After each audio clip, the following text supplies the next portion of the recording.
con la muy querida gente de Secodap. ¿Habrá escuchado usted a más de uno decir que cómo es posible que un adolescente se vaya a estresar cuando lo único que tiene que hacer es estudiar? Y uno, sí, en serio, son solo los estudios. O, por ejemplo, la única razón de estrés de un adulto es el trabajo. Bueno, es lo que queremos conversar hoy con nuestra invitada. El núcleo de la sociedad. Familia. Con Román Losinski. Y hoy recibiendo a Rosa Pellegrino, psicóloga del Servicio de Atención Psicológica Crecer Sin Violencia de Secodap. Rosa, muy buen día, ¿cómo está? Buenos días, Román, ¿cómo estás? Gracias por invitarme. No, a ustedes por atender siempre tan gentiles. A ver, Rosa, ¿a qué está sometido un adolescente? Vamos a hacer la lista de las razones por las que un adolescente podría estresarse. ¿Cuáles son? Claro, Román. Bueno, fíjate, es súper curioso lo que comentas porque realmente se escucha muchísimo, ¿no? De nosotros los adultos el tema de, bueno, los adolescentes no tienen más responsabilidades que estudiar, entonces, ¿qué tanto te cuesta cumplir con eso? Pero bueno, sí es muy importante que uno como adulto tenga muy en cuenta que no es solo el estudio lo que le genera cierto estrés o cierta angustia a los adolescentes. Hay muchísimas más cosas que son propias de la etapa evolutiva en la que están. Solo que a nosotros como adultos se nos olvida, como es normal, lo que se vivió en esa etapa, ¿no? Todos lo vivimos, pero no necesariamente lo recordamos hoy en día. Entonces, hay que hacer mucho énfasis en que en la adolescencia se dan cambios, digamos, estructurales a nivel cognitivo, a nivel físico, a nivel emocional, a nivel relacional, ¿no? De vínculos con los demás, que generan una carga emocional importantísima, ¿sí? Entonces, hay una serie de cosas. Por ejemplo, el tema, para empezar, los cambios físicos que, bueno, sí, más o menos los manejamos todos bastante bien, sabemos más o menos en las niñas qué es lo que sucede, en los niños qué es lo que ocurre, a nivel hormonal, que no son cambios físicos que necesariamente se vean, ¿no? Pero hormonalmente ocurren muchas alteraciones que, por supuesto, tienen su efecto en el estado de ánimo, en la forma en la que se sienten, en la forma en la que se comportan.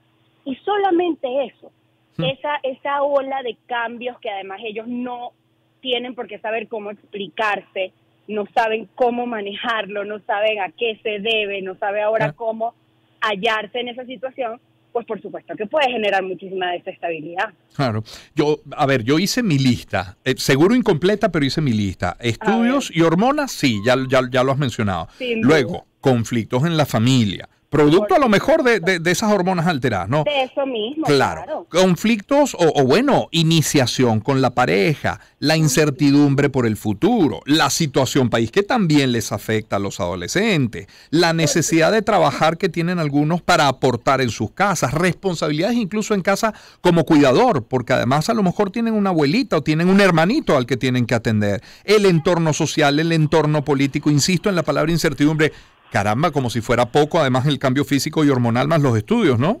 Claro, y es que además ahí estás dando en un punto clave porque te estás centrando también en el contexto en el que pueden encontrarse muchos adolescentes. Por ejemplo, hoy en día nosotros en nuestra sociedad sabemos que lamentablemente hay muchas familias en las que los adolescentes se han visto obligados a cooperar para económicamente poder subsistir. Es decir, hay adolescentes que sin duda su única responsabilidad no es estudiar. O sea, una gran parte de los adolescentes venezolanos tienen otras responsabilidades sobre las que se apoya el resto del núcleo familiar, que no es lo ideal, que no es lo que debería ser, por supuesto que no. Pero en nuestro contexto particular hay un gran porcentaje de las familias venezolanas en donde los adolescentes se encuentran en esa posición. Entonces, ¿realmente es cierto que la única responsabilidad es estudiar? Yo creería que no. Y como tú muy bien comentas, hay una cantidad de situaciones circunstanciales, ¿no? De coyunturas que perfectamente hacen que un adolescente se estrese al igual que un adolescente lo hace, se mortifique, se sienta mal, se sienta confundido, se sienta angustiado. Entonces yo creo que la clave allí es que uno como adulto pueda mirar un poco hacia atrás y ponernos un poco en los zapatos de ellos, ¿no? Tratar de primero comprender de qué va la etapa de la adolescencia, todas estas cosas que estamos mencionando que se dan porque son propias de la edad y otras que no son propias necesariamente de la edad, pero que por el contexto social, cultural, etcétera, también puede influir.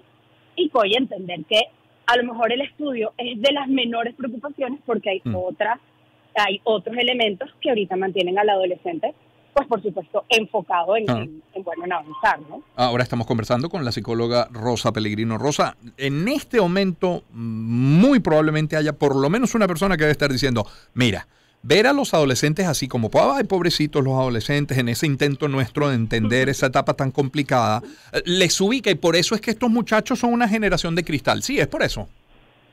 Fíjate, eso totalmente, yo creo que más de una persona sin duda lo estará pensando, y yo creo que hay que entender que no es ni una cosa ni la otra, ¿no? Hay matices, no es ni negro ni blanco, no es compadecerse para de alguna manera sobreprotegerlos o ablandarlos, ¿no? Entre comillas, como puede decir mucha gente, es simplemente tratar de empatizar, ¿sí?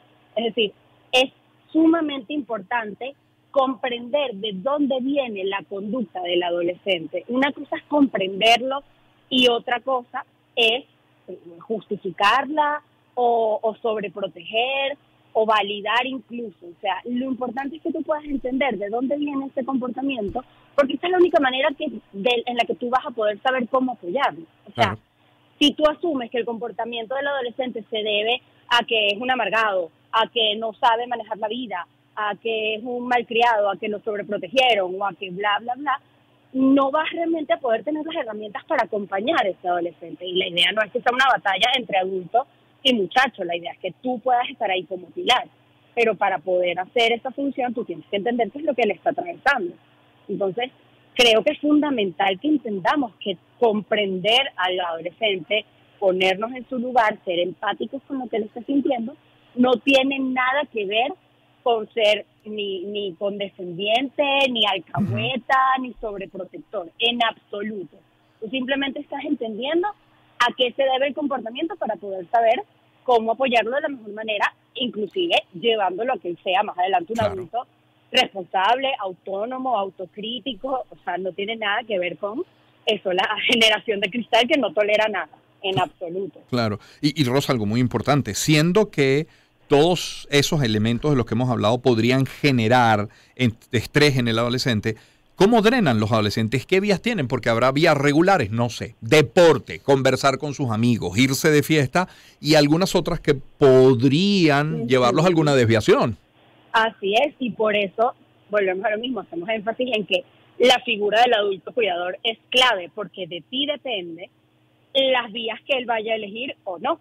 O sea, un poco de tu orientación, de tu acompañamiento, es que eso va a tomar una decisión u otra.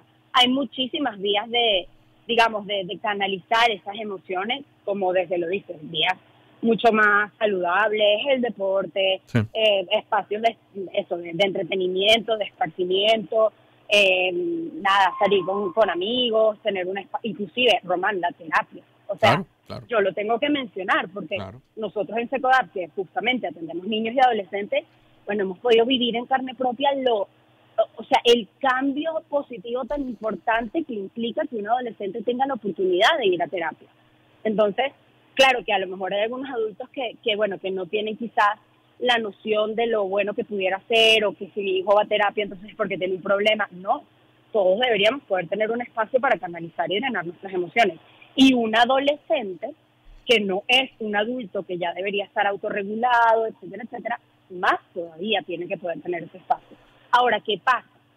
Si yo soy un adolescente que no tengo quizás un núcleo familiar sólido o no cuento con adultos cuidadores que de pronto me comprendan o me acompañen o me apoyen, o yo sienta que de pronto no puedo recurrir a ellos, o no puedo contar con ellos o hacerle preguntas porque me da miedo lo que me vayan a decir, etcétera, etcétera, etcétera, probablemente esa vía de canalizar sus emociones no va a ser por allí, que puede ser la más saludable, ¿no? Contar con el adulto cercano, sino buscarlo en otra parte, en algún compañero que de pronto no me va a asesorar de la mejor manera posible, o en alguna actividad que a mí me ayude a sentirme mejor, a vivir experiencias nuevas. Acuérdate que los adolescentes están empezando a tener interés en el asunto de las emociones intensas, no miden necesariamente los riesgos, les llama mucho la atención el hecho de exponerse de alguna manera a estas experiencias intensas o que de alguna manera impliquen pues esta adrenalina.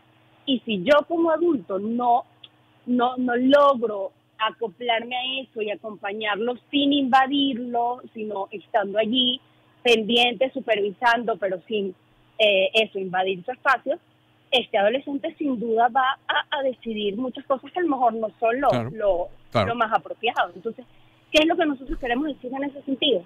Como adultos, que nos importa ese chamo, que lo queremos, que bueno, que para los padres debe ser pues lo más importante que tienen, ¿no?